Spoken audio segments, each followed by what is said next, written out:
And I mean, Steve, it's a really interesting sort of shaping of the narrative that's happening here among editors and journalists. One thing that we sort of see is this idea that, well, it's almost a competition between body counts, and that sort of determines who's in the right and who's in the wrong, which seems to be a bit, well, ghoulish and I think also wrong. But what is about the kind of groupthink among certain editors, certain journalists in the U.S. media? We see it here in Australia too, I got to say, that pushes everybody into this particular direction.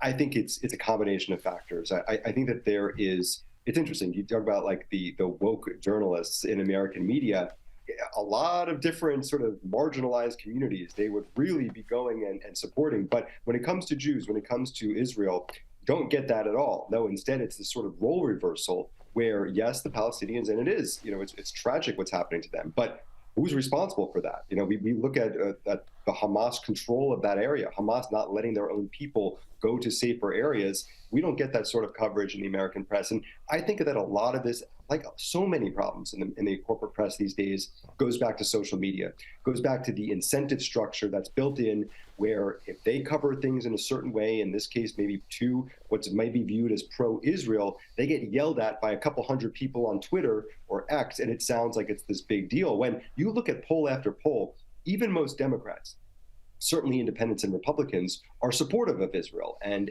absolutely support Israel's right to defend itself. We don't get that reflected in the press in a lot of instances because it's the loud but minority of people that are on social media that essentially bully these large news organizations into covering things a certain way.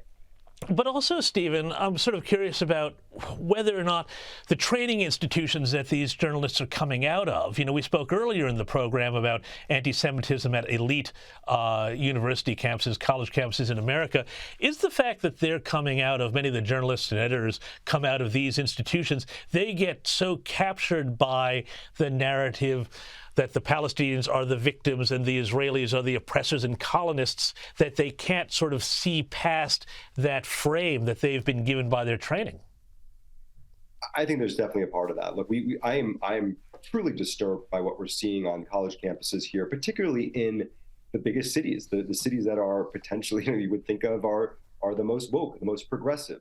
New York, San Francisco, what's happening at Stanford, NYU, Columbia, and then you go to the Ivies and Harvard and Yale, and I mean, you go right down the line. That's where a lot of these instances of pure anti-Semitism are being shown, not from the students, not just from the students, but from the professors as well. So I do think that there is an element of that. I think that is something that is being ingrained into them. But I also think what's happening here is we have this moment, October 7th, the largest terror attack, not just even of Israelis, but of Americans killed since 9/11.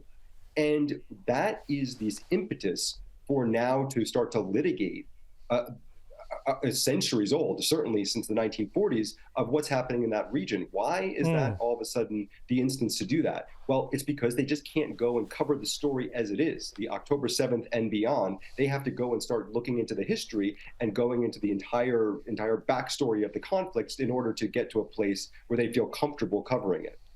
And Stephen, I was really curious about, stories we see out of like the New York Times about some of the reaction in the West. And we've seen this story over and over again about posters of the kidnapped Israelis getting torn down by people, activists, all sorts of folks. They framed the story thusly. They said how posters of kidnapped Israelis ignited a firestorm on American sidewalks.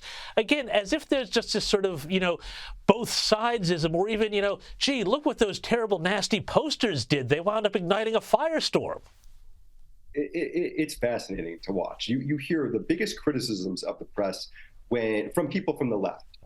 Especially during the Trump years, it was always both sidesism, treating both sides the same, whataboutism, or just asking questions. These are the sort of criticisms that they got when it was covering Trump and covering the right, and we can't treat these people the same. Now all of a sudden, oh yeah, they're just asking questions. They're just looking at both sides of the story. Of course, and let alone the idea of free speech. Now all of a sudden, everyone's like, let's just let everyone speak freely. Yeah, well, where were you for the last 6-7 years when people were getting censored and pushed out of their jobs and off of college campuses? So yeah, I think that it's completely ridiculous. I think that another example of the American public seeing through it, because you look at the poll after poll, the American public is not behind this. How can anyone be behind treating the idea of taking down posters of young babies being held hostage by Hamas as a legitimate claim there? I mean, it's completely absurd, and I think that most of the audience sees through it, and the press just is not doing